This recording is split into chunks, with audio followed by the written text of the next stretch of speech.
Salon Rétromobile, porte de Versailles, Paris. Un lieu insolite pour une rencontre qui promet de l'être tout autant. Bien, une allée, un stand, il doit déjà y avoir du monde. Aujourd'hui, c'est jour de dédicace. Romain Hugo est le premier illustrateur de la collection Cockpit. Ce n'est pas un inconnu pour l'armée de l'air avec laquelle il a déjà collaboré pour notamment l'affiche de la Patrouille de France. L'occasion pour nous de revenir sur les pas d'un dessinateur aéronautique très vite récompensé. Après un BTS Design et un diplôme supérieur d'art appliqué, ce fan d'histoire d'aviateur reçoit 2 prix Jeunes Talents à Nîmes et au très réputé Festival de la BD d'Angoulême. Ça a été pour moi un tremplin. J'ai eu un petit peu de médiatisation. C'était pas un prix d'une base aérienne ou du Bourget. Voilà, c'était un prix de bande dessinée standard. Ça m'a même encouragé à continuer sur cette voie, tout en faisant des choses d'aviation, mais qui s'adressent aussi au grand public. Le public ne s'y trompe pas. L'ancien professeur de dessin et storyboarder publicitaire est sollicité par tous. Affiches de meeting, bande dessinée, son coup de crayon fait l'unanimité. J'ai besoin de la texture du crayon, de la texture de l'encre. Donc les premiers albums, je les faisais à la plume et à l'encre de Chine. Sur le pilote à l'Edelweiss, on sortait trop l'ordinateur. Ça, je mettais des effets, des choses, voilà. Ça peut vite rendre les choses très froides. Là, j'ai vraiment essayé de me dire, non mais je vais faire exactement comme si j'étais avec un pinceau, de l'aquarelle ou de la gouache et du papier. Je vais prendre 2 couleurs que je vais mélanger, je vais appuyer moins pour que ce soit un peu plus transparent. Et je vais comme ça faire monter mes couleurs exactement comme si j'étais à la peinture. À l'image, Romain Hugo, au scénario, Yann. Pour cette énième co-réalisation, la véracité de l'histoire et de ses détails reste primordiale. Aidé du service historique de la Défense et de multiples témoignages, il est important pour eux d'aller plus loin qu'un simple récit d'avion. Moi, je suis fan de Bugs, c'est ça qui m'a fait faire de la bande dessinée. Mais c'est des séries qu'on regardait avec un autre œil. Le héros sans peur et sans reproche, qui vieillit jamais, qui a jamais une cicatrice. Bon, c'est bien beau, mais c'est pas la vraie vie. En fait, tant que ça ne dessert pas notre histoire, j'ai essayé de coller le plus fidèlement possible à la réalité. Pour le pilote à l'Edelweiss, j'avais envie de raconter une histoire sur la Première Guerre pour dessiner des avions faits de toile en lin, de cuir, de bois, de cuivre. Retrouver un petit peu ce challenge de me dire comment réussir à rendre tous ces matériaux nobles en dessin sur des petites cases grandes comme ça. Comment essayer de faire ressentir au lecteur le froid de l'altitude. Dessiner la guerre 14, c'est aussi dessiner les tranchées, c'est dessiner les poilus, c'est dessiner les chars, c'est dessiner Paris calfeutré sous les sacs de sable. Je vais essayer vraiment de me renseigner au plus proche pour donner du corps à l'histoire et que quand on lit, on a l'impression de vivre un petit peu avec les personnages. Sur l'Angel Wings, je me suis dit, tiens, une série qui se passe dans la jungle, ça peut être vraiment intéressant. De rendre la moiteur, de rendre l'état d'esprit des jeunes Américains des années 40. Quand on regarde les photos, c'est hallucinant. Ils sont d'une élégance folle alors qu'ils sont au milieu de la malaria, des moustiques et des Japonais qui attaquent. Comment était un bar d'escadrille, d'un mess au milieu de la jungle? Coup de bol, il y a des mecs à l'époque qui avaient des appareils photos, des sortes de Sherpa de l'époque, et ils avaient pris des photos, des bachas, là, des trucs en bambou tressé, et au milieu, il y avait un frigo. Moi, je trouvais ça génial. Visuellement, j'aurais pas pu l'inventer. Donc c'est pour ça que c'est hyper intéressant d'aller chercher la réalité, puisqu'on a des trucs qu'on n'aurait même pas osé imaginer. Je me suis rappelé que j'avais vu une photo d'un P-40, Curtiss P-40, avec une énorme tête, toute une enfilade comme ça d'avion, toute une escadrille avec ses têtes pinces sur le capot. Je me suis aperçu qu'ils s'appelaient les Burma Banshees, que c'était une escadrille qui était en Birmanie. C'était un front qu'on ne connaissait pas, le front CBI, donc China, Burma, India. Petit à petit, on a commencé à dérouler le fil de l'histoire. Et donc voilà, souvent je vais partir d'une image et je vais développer derrière avec mon scénariste Yann, qui est ultra talentueux. Il va trouver l'anecdote du pilote qui avait fait ça, l'anecdote mécanique de l'avion qui a ce problème-là, pour en faire une histoire fictive, mais qui par contre du coup a beaucoup plus de profondeur, puisque ça aurait très bien pu se passer comme ça. Sa vocation est certainement née de l'étonnant parcours de son père. Engagé comme mécanicien sur Mirage 3, il réussit le concours de pilote de l'armée de l'air et poursuit une carrière dans le transport qui l'emmènera, lui et sa famille, aux 4 coins du monde. À 17 ans, Romain est breveté pilote privé et comme une passion peut en cacher une autre, il nous a donné rendez-vous sur un aérodrome proche de la capitale. Donc voilà, on est en région parisienne, sur un petit terrain pour vous montrer mon autre passion qui est l'aviation de collection, avec ce Piper Cub, qui est mon petit bébé, qui date de 42 et qui est en parfait état de marche. On va commencer par le tour, histoire de tout vérifier. Ces avions, c'est comme une voiture de collection, ça se garde, ça s'entretient, c'est pour les générations futures, on va dire. Alors, on fait le bord d'attaque, l'état de surface de l'aile, le débattement des ailerons avec les petites goupilles, statique, le trim, l'état de surface de la toile, problème, l'amortisseur. En fait, c'est un avion qui date des années 30, un Piper Cub, et qui est un vrai Warbird, c'est-à-dire qu'il a vraiment fait la Seconde Guerre mondiale. Il a été construit en 1942, celui-là, ce modèle-là.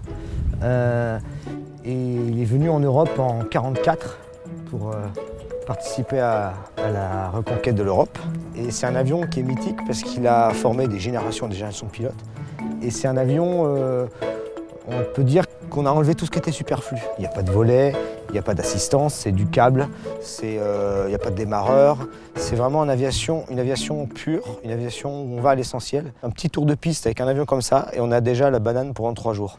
Les pilotes l'appelaient le grasshopper, donc la sauterelle. D'ailleurs, le petit logo de la sauterelle qui observe avec la jumelle d'observation, parce qu'il avait des amortisseurs avec des sandaux qui restituent l'énergie, donc il rebondit vachement à l'atterrissage. Donc c'est délicat à bien poser et c'est très gratifiant quand on y arrive. Ok, alors on a un bol de gaz, on a les contacts. 1 plus 2, tu tiens juste le manche en arrière, comme ça. Contact. Par contre, donc, on met toujours la pin-up parce qu'on est des hommes de goût, voilà.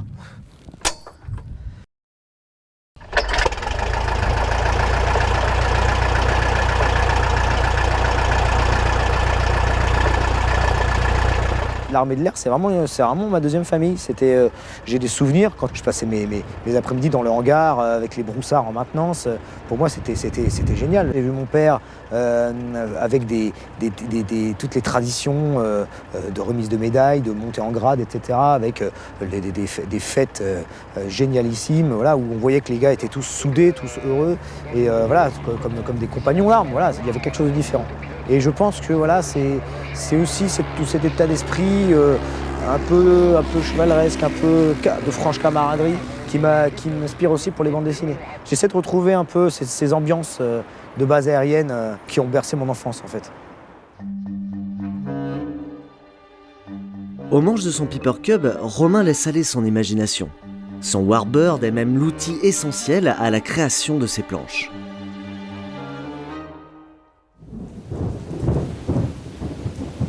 Si je faisais de la BD de moto, ça serait bête de ne pas faire de moto. Bon. Voler sous la pluie, voler dans un mauvais temps, comment ça fait? Le vert, même si on a une pelouse verte ou une forêt, elle va apparaître hyper calmée, hyper grisée, un peu bleutée. Mine de rien, juste en mettant une teinte différente d'une couleur qu'on qualifie à standard pour une forêt.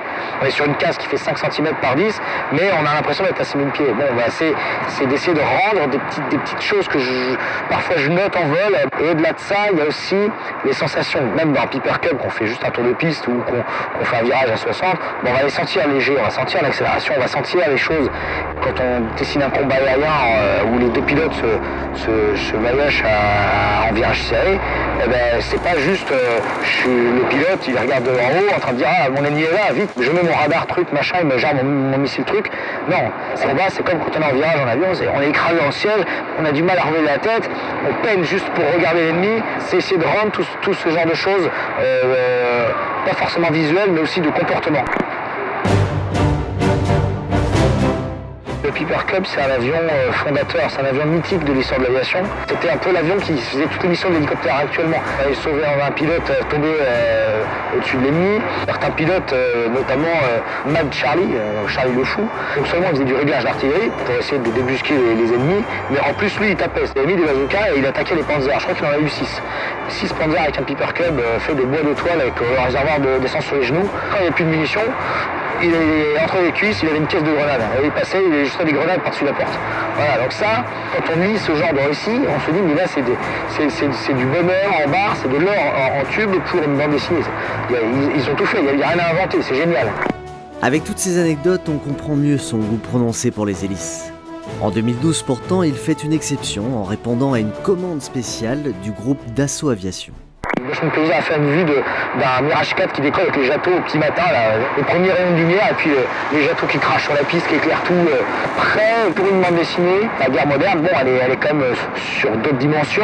C'est visuellement plus intéressant, je trouve, de faire du dogfight, donc du combat avion contre avion au canon, parce que voilà, là, on peut vraiment faire tout un balai, et puis dans les cases qui sont quand même assez réduites, on peut rendre des avions très proches.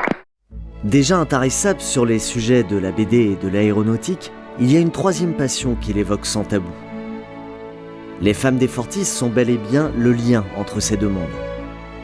Quand il y avait un avion avec un binocle, avec un Ozark, un nom de baptême, donc l'avion était baptisé et tous les pilotes avaient le blouson avec le patch, avec la pin-up peinte dans le dos. Tous les pilotes vous le diront, c'est un grand point de l'histoire de l'aviation aussi. En 1944, on partait au-dessus de l'Allemagne avec un B-17. Tous les avions, ils ne s'appelaient pas le numéro 26, le 32 ou le 54. C'était Memphis Belle, Sentimental Journey, voilà, c'était des noms de baptême parce qu'il fallait se donner un peu de baume au cœur, il fallait se donner courage, ça apportait aussi chance, et puis ça liait les hommes. Quand j'ai dessiné les WASP, du Woman Air Service Pilot, ces filles étaient glamour, elles étaient de leur époque, années 40, sublimes, les cheveux bien faits, etc. Elles avaient vachement de courage, elles avaient beaucoup de caractère et d'ambition, et en plus elles étaient pilotes. L'éditeur me laisse carte blanche, donc je dis de temps en temps, voilà, ça fait 3 ans que je fais des BD sur la guerre des tranchées, je me ferais bien un petit recueil de pin-up totalement lourd. Il n'y a jamais de vulgarité visuelle, elles sont toujours apprêtées, elles sont toujours élégantes. On peut être beaucoup plus élégant avec une robe années 40 et un décolleté à faire frémir n'importe quelle personne de bon goût sur cette terre. Vous l'aurez compris, se plonger dans une BD de Romain Hugo vous fait voyager à bord des avions qui ont marqué l'histoire et ce, en bonne compagnie. Rendez-vous pour de nouvelles aventures avec le 13e album du dessinateur Angel Wings.